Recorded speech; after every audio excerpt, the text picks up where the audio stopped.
আমরা আবেদন জানাচ্ছি এলাকাবাসী যাতে পুলিশ আর কখনো এইভাবে মাদক সেবনকারী বা যারা ব্যবসা করে তাদেরকে যাতে আর প্রশ্রয় না দেয়। আমি মাদক সেবন করি, মাদক বিক্রি করি, এই মান্থলি তুমি দাও কিনা? আমি মান্থলি দিই না, আমি প্লাস তাদেরকে হেল্প করি, আর আমার থেকে মান্থলি চাইছে আমি দিই নাই।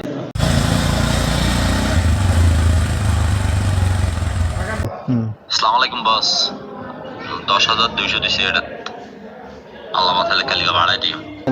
মাদক বেশি হে আসামি ধরা যায় আবার। হ্যাঁ, তা এটার পরে আসসালামু আলাইকুম ভাই, নাম দিছি হাসান পিতা আবু, নবাবপুর বসুবাড়ি। হান্নান ফিতা জবল হক, মাতা রফিয়া কাছারি বাড়ি। বেশি ধরা দিয়েছে। কথাটা আসছে যে আমি মাদক সেবন করি, মাদক বিক্রি করি, এই মান্থলি তুমি দাও কিনা? আমি মান্থলি দিই না, আমি প্লাস তাদেরকে হেল্প করি, আর আমার থেকে মান্থলি চাইছে আমি দিই নাই। ওয়ারেন্টের আসামির জন্য আমার দোকান থেকে দৌড়াইতে হয়, এরপরে যাইয়া কোথাও মালার আসামি ধরছে, মোটর সাইকেল ধরছে, ওগুলো নিয়ে আমি থানায় যাইতে হয়। যদি আমি না যাই, মনে করেন এটা আমার উল্টা ক্ষতি।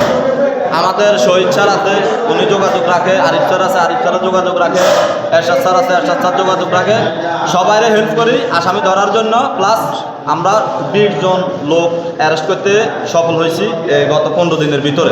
তার যে মোবাইলটা আমরা হাতে নিয়েছি কয়েকজন মিলে, নেওয়ার পরে দেখলাম যে মোবাইলে বিভিন্ন পুলিশ কর্মকর্তার এই যে টাকা দেওয়ার কথা বা বিভিন্ন ওই যে কি বাবা ট্যাবলেট দেওয়ার কথা, এই ধরনের কিছু প্রমাণ আমরা পেয়েছি।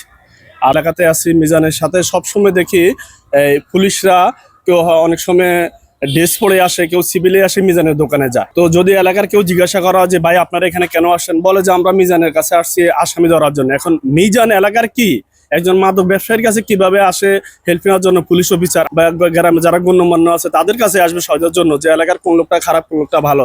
কিন্তু একজন অপরাধীর কাছে কেন পুলিশ আসে? আমরা এটা বন্ধ যেতে হয়, এটা আমরা আবেদন জানাচ্ছি এলাকাবাসী যাতে পুলিশ আর কখনো এইভাবে মাদক সেবনকারী বা যারা ব্যবসা করে তাদেরকে যাতে আর প্রশ্রয় না দেয়। মাদক কারা কারা সেবন করে, কারা বিক্রি করে বা কাদের মাধ্যমে হচ্ছে, সবকিছু মিজানের মুখ থেকে প্রকাশিত হয়েছে, বিভিন্ন পত্রপত্রিকার মাধ্যমে সেটা প্রকাশিত হয়েছে।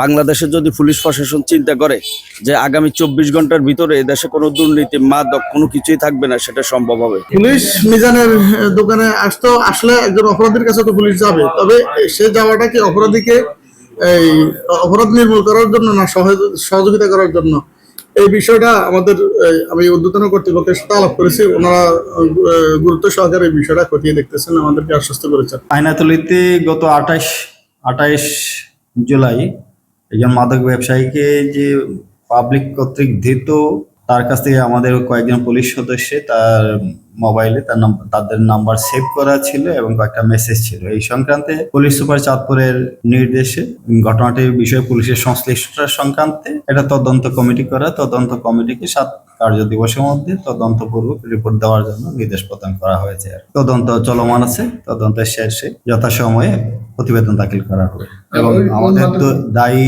যদি কেউ থাকে তাদের বিরুদ্ধে আইনগত বিভাগীয় ব্যবস্থা গ্রহণ করা হবে। তার বিরুদ্ধে 7টা মাদক মামলা এবং একটা অন্যান্য খাতে একটা মামলা আছে, আর সে বর্তমানে পলাতক আছে।